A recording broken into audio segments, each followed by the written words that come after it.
here's where we stay during Djangofest Northwest. It's on Whidbey Island, and it's the Pacific Northwest, which is one of my favorite spots in the US to be. Just this beautiful. One thing about touring is we always have nice digs. Is that what they call it? Comment below. Digs. Are digs cool? Is that a cool thing to say? Tell me, I don't know.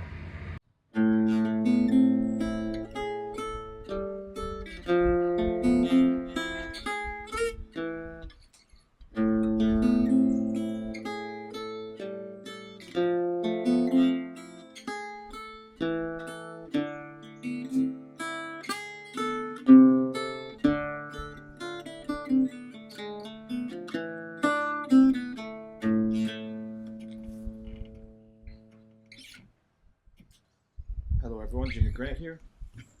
This is the beginning of the second section of my second tour vlog. And so I made it to Whidbey with Tim and I had a long travel day yesterday, Tim Cliphouse. We started about 9 in the Midwest, and then we got here about almost midnight last night. So it was just sitting all day, and I did have time to edit the last tour log that I just put out, so that was cool. And now I'm here with a relaxing day, and I'm doing my morning ritual, which is guitar and coffee. And I've already drank too much coffee. But anyways, so I'm was learning a song for one of the concerts I'm playing with Marceline Keane at Djangofest Northwest. The first night, I played Wednesday night with her, and then headlining with Paulus Schäfer as well.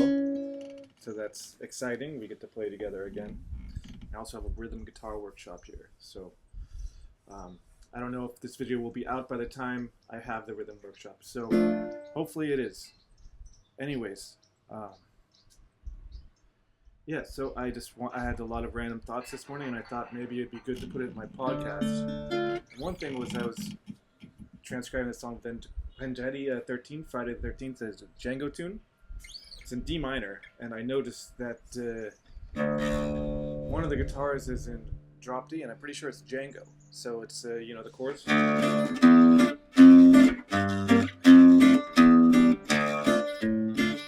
hear one of the guitars playing that bass line. So it's super cool that there's a lot of these Django recordings where you will hear that the guitar is tuned slightly differently. So I kind of like messing around with different tunings.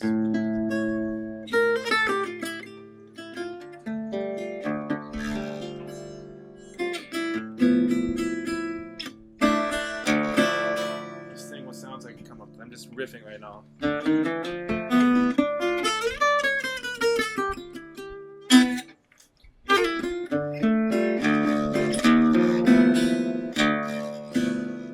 And so, that being said, I think it's Django's guitar on that recording that's in drop D, which he plays this line at when the bell hits the bell, the cowbell, whatever it is. But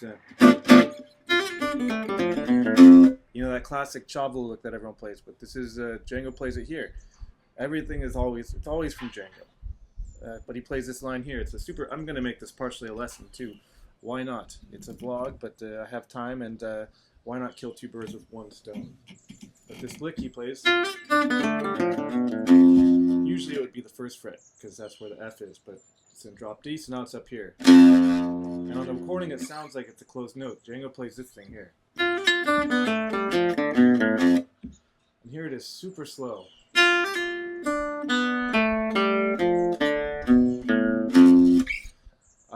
This isn't a lesson video, so I'm going to leave it at that for now. But yeah, then he plays this other line that's cool. That this recording, I think, just from listening to it, I haven't even done my research. It sounds like it's the same era that he recorded this Dark Eye solo. On these like certain times, you know, if he does, you notice he plays a lot of the same stuff on these songs from the same years. You know, so he obviously is working on certain things at that time. So he uses those all the time. He plays this.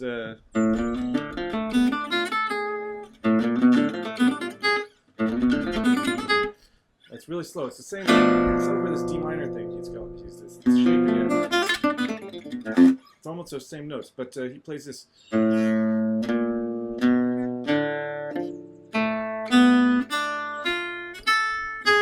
Super cool. Lands on the E flat there, and then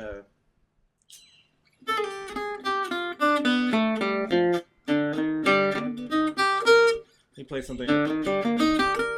I haven't transcribed the whole thing yet. Something like that.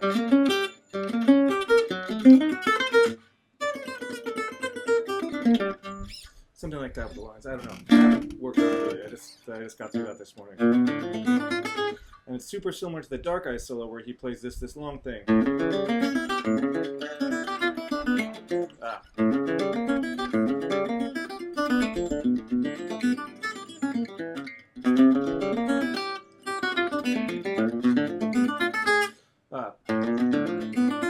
A little bit different. He changes one note that he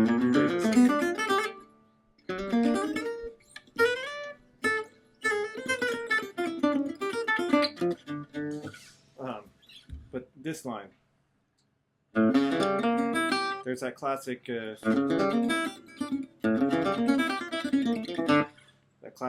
thing over the A7 arpeggio. He uses this all the time. And a lot of the Dutch players do this little line. But he plays, so it's A7. That's D minor back to A7.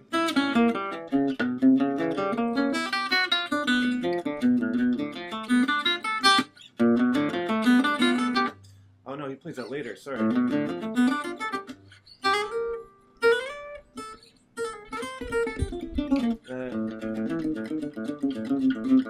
Yeah, he plays it right here, so he plays this line.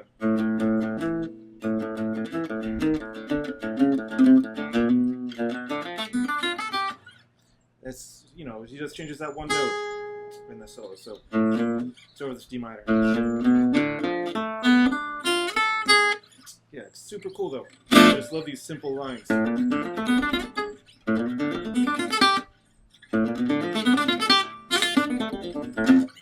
Yeah, but, you know, he doesn't have his guitar on drop D on the Dark Eyes recording.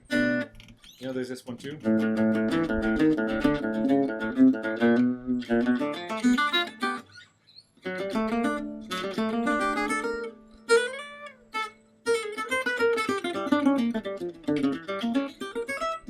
I think that's out of order, but he plays something along those lines. Anyways, that's my thoughts on that cool thing I learned this morning. Just to hear something in drop D like that on an old recording. Just, you know, even these older guitar players were experimenting a lot with the guitar too and trying different things. So it's just something to think about. Don't be afraid to try things when you are practicing.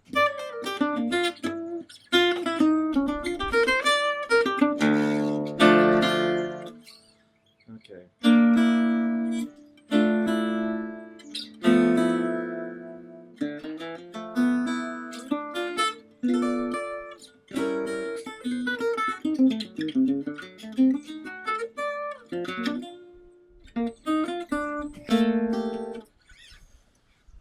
Let's see. I had some other thoughts too that I wanted to say in this video because I have some time. But you know, something I've noticed with a lot of players that I think even I've been working on it lately. Just you know, playing with a lot with the metronome, but you know, making sure you're placing things accurately, and is super important. I hear a lot of notes that are a little displaced when players are playing, so when you practice super slow. With the metronome, some people like in this world will say, in this gypsy jazz world will say, oh, I never practiced with the metronome. But these are usually people with that are from families with a lot of musical activity. So that's something to keep in mind, even though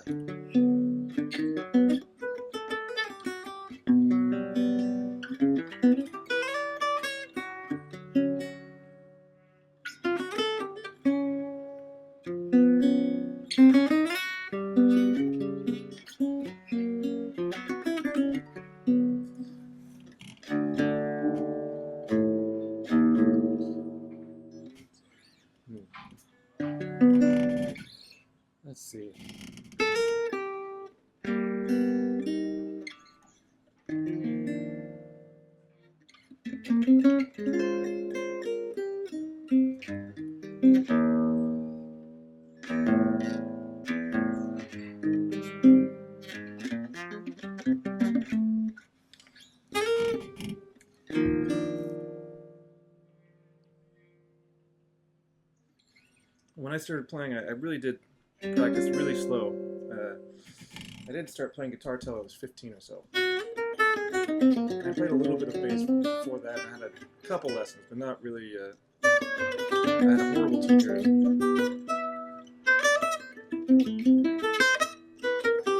remember I told him that I wanted to play jazz, and he's like, "Okay, well, I'll give you this line you can improvise with." And then I showed up the next week, and he just said, "That's completely wrong. What are you thinking?" And for other reasons, I still wanted to take lessons, but for other reasons, there's just some family stuff happening. I stopped taking lessons from him.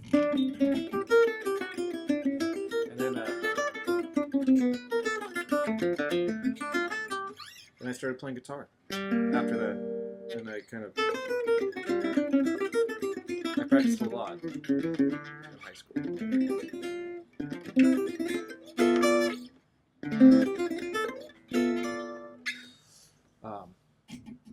Yeah, sorry, I'm noodling and talking. I'm just random thoughts here. Things I wanted to talk about on this podcast. Yeah, just practicing, and I practiced things super slow. I got lucky that I was around some musicians that just told me, "Yeah, you have to practice super slow when you start." I think it was probably Tommy Davey, the first person to tell me that. So I was trying to play like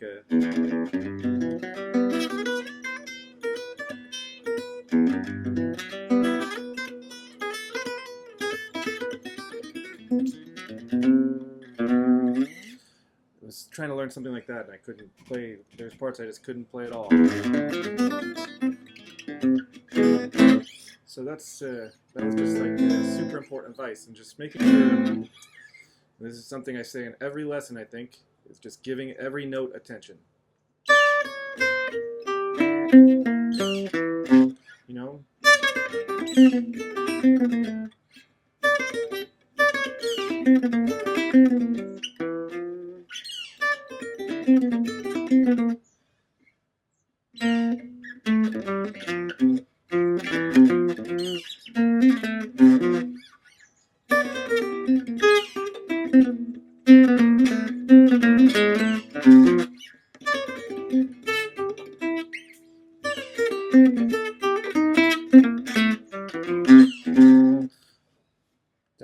I'm just trying to piece things together. But yeah, you know, if you're trying to play something like this,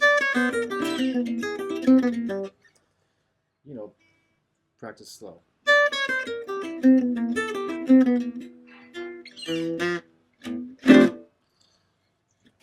Yeah, so tonight we have dinner, and then it's back to here, and it's just some of the musicians get into town, and tomorrow is when things really start. That's when the concerts start.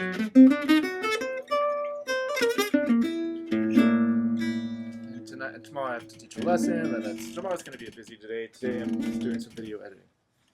And that is, every now and then you have a peaceful day on tour life, so it's important to relax some, and then also you still have to get things done. I have to work on my camp and things like that, some things I need to... Say hello, YouTube. Sup, YouTube? Hello. Say hello to YouTube. Hey y'all. Sign in YouTube. Huh? Say hello to YouTube. Oh, hello, YouTube. How you doing?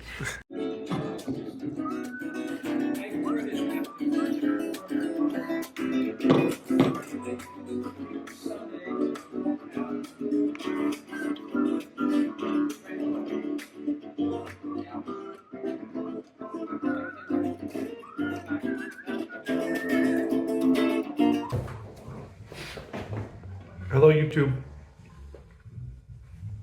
Hello everyone, so now I'm going to the post office. I have to send my older son a birthday card because I'll miss him while I'm on tour, but I'll see him hopefully on his birthday. Anyways, once again, Whidbey Island, the Pacific Northwest, is a very beautiful space. That's where I learned my German. I just got a coffee, and the gentleman who served it was wearing a full bulletproof vest. I think he was making a political statement. Well done. I'm with my friend Paulus here, and we are now professional actors. We just did a play. Yes, really. coming to a town near you.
Hello everyone, Jimmy Grant here. So, it's part 2 of the tour vlog. This is the end of, I'm leaving Whidbey Island, the Djangofest. I'm heading to a gig in Bellingham. We're playing with Pace and his rhythm makers or something like that tonight for swing dancers and a concert type thing. So it's fun. Djangofest was a lot of fun. We all drank a bit too much alcohol, I think, which is not good. That's one thing about being on the road. You have to be careful with that because you lose sleep. And it really can mess with your general health overall.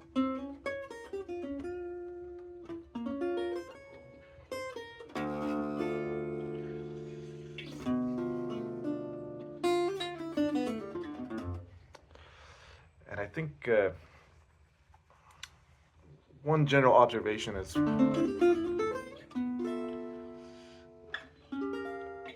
I think about rhythm guitar.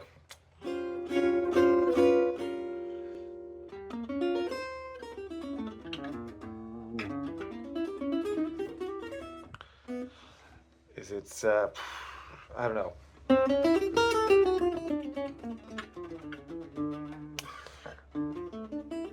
It's always all over the place with people's timing when they're playing rhythm guitar. And I think as a whole society, we need to really work on this, you know, so buy my rhythm course. No, I'm just kidding, but you should. If you want that, there's in the links below. But it was really great this weekend to spend time with Sam Farthing and Paulus Schäfer and Tim Cliphouse and Simon Planting. We had a really nice concert. It was a lot of fun. It wasn't perfect, but that's okay, because it's jazz. Mistakes happen. But I think the band was pretty swinging.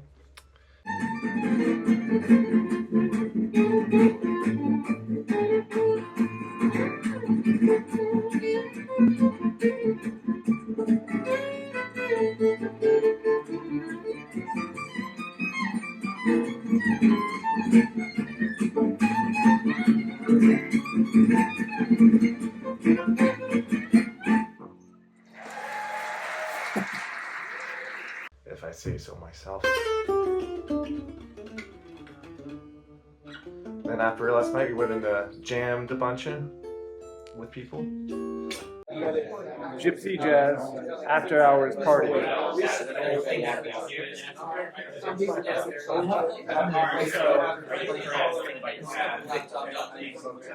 The introverts hang out in the corner. Antoine Boyer will do an interview later this week, so stay tuned for that too. And anyways, that's all I have to report on this tour. Also, it was my son's birthday. We did a big happy birthday to him. Check the video out. 1, 2, 3. Happy birthday, Sebastian! And I wasn't with him, so that was a little sad. But that's touring. Unfortunately, the life of a musician is like that.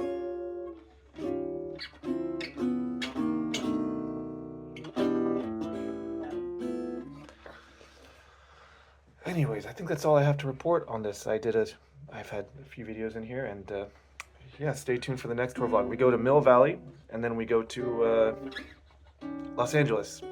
So I will see you all there.